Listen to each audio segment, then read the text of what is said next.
Bonjour à tous, HTC a été plutôt malmené ces dernières années. Le constructeur taïwanais a effectivement cédé du terrain à ses concurrents, mais il n'a pas dit son dernier mot pour autant. Il a ainsi présenté un peu plus tôt dans l'année un nouveau flagship, un nouveau téléphone haut de gamme, le HTC U11. Il vient d'arriver à la maison et le moment est donc venu de prendre en main l'appareil.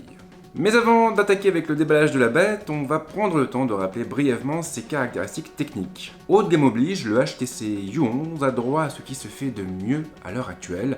Il embarque ainsi un écran Super LCD 5 de 5,5 pouces, un écran qui est capable d'afficher une définition en QHD et donc du 2560 par 1440. Côté processeur, le constructeur a opté pour un Snapdragon 835 couplé à un GPU Adreno 540 et à 4 Go de mémoire vive. L'espace de stockage atteint les 64 Go et il peut être facilement étendu par le biais d'une carte microSD.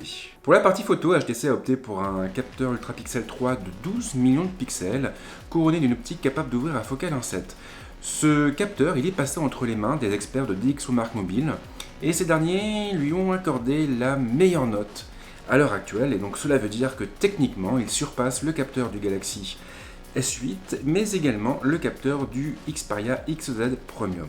La caméra frontale atteint les 16 millions de pixels avec une optique ouvrant à focale 2. Derrière, on a du Wi-Fi 802.11ac, du Bluetooth, une puce NFC, une puce GPS et une batterie de 3000 mAh alimentée par un connecteur USB type C. Détail important, le HTC U11 est livré sans prise casque, mais le constructeur a eu l'intelligence de placer dans la boîte un adaptateur qui nous permettra de brancher un casque filaire dessus. L'appareil se décline en plusieurs coloris, on peut le trouver en blanc, en bleu, en noir, et le prix lui ne change pas. Il est fixé à 749 €. Maintenant que les présentations sont faites, on peut attaquer avec le déballage de l'appareil. Le HTC U11 est livré dans une boîte carrée assez imposante, un format radicalement différent de celui choisi par les autres constructeurs. Minimaliste, elle est totalement blanche, elle ne comporte aucun visuel à l'avant ou à l'arrière. En ouvrant la boîte, on tombe tout de suite sur le téléphone. Immense, il est placé dans un logement situé sur la gauche. HTC a mis le paquet sur les accessoires. Si vous soulevez la trappe située sous le téléphone, vous tomberez ainsi sur une coque en silicone et sur un petit chiffon. Le constructeur a placé dans les compartiments de droite toutes les bricoles habituelles. Des bricoles comme le kit main libre, le câble de synchro, le chargeur ou encore l'adaptateur USB type C vers jack. HTC n'a donc pas fait les choses à moitié et l'offre est même plus solide que celle de la plupart des constructeurs. HTC ne s'est clairement pas moqué de nous et cette impression on la retrouve également lorsqu'on prend en main le téléphone. Le HTC U11 se compose de deux plaques en verre maintenues par un châssis en métal. HTC ne s'est cependant pas contenté de caser une simple plaque en verre à l'arrière. Le dos de l'appareil se compose en effet de plusieurs couches en verre dans lesquelles viendront se réfléchir les rayons lumineux. L'effet est vraiment intéressant et il donne beaucoup de cachet au terminal. Contrairement à un certain concurrent, HTC n'a pas opté pour une dalle borderless. Toutefois, le constructeur a fait en sorte de réduire au maximum les bordures encadrant la dalle afin de gagner de la place. Le ratio est plutôt bon à première vue et ces bordures limiteront le risque de mauvaise manipulation. L'ergonomie semble plutôt conventionnelle au premier coup d'œil, mais il faut évidemment se méfier des premières impressions. HTC a placé les trois boutons physiques habituels sur le flanc droit. Le bouton de mise sous tension a été finement ciselé afin que nous puissions l'identifier du bout des doigts. Un autre bouton est présent sous l'écran, mais il est dénué de mécanisme poussoir et il se pose ainsi davantage comme une zone tactile. Il intègre bien évidemment un lecteur d'empreintes digitales et il est encadré par deux boutons capacitifs propres à la navigation au sein de la plateforme. En plus de cela, HTC a aussi placé des capteurs de pression au niveau des tranches de l'appareil. Il suffirait ainsi de le serrer dans notre main pour lancer des actions automatiques. Par défaut, le téléphone lancera l'appareil photo, mais il sera bien évidemment possible de personnaliser le raccourci. Mieux, on pourra même définir deux actions correspondant à une pression courte ou une pression longue. Le module photo est centré à l'arrière et il s'accompagne d'un flash double ton. HTC n'a pas opté pour un module photo double, mais cela n'a pas empêché l'appareil d'être sacré champion par DxOMark Mobile.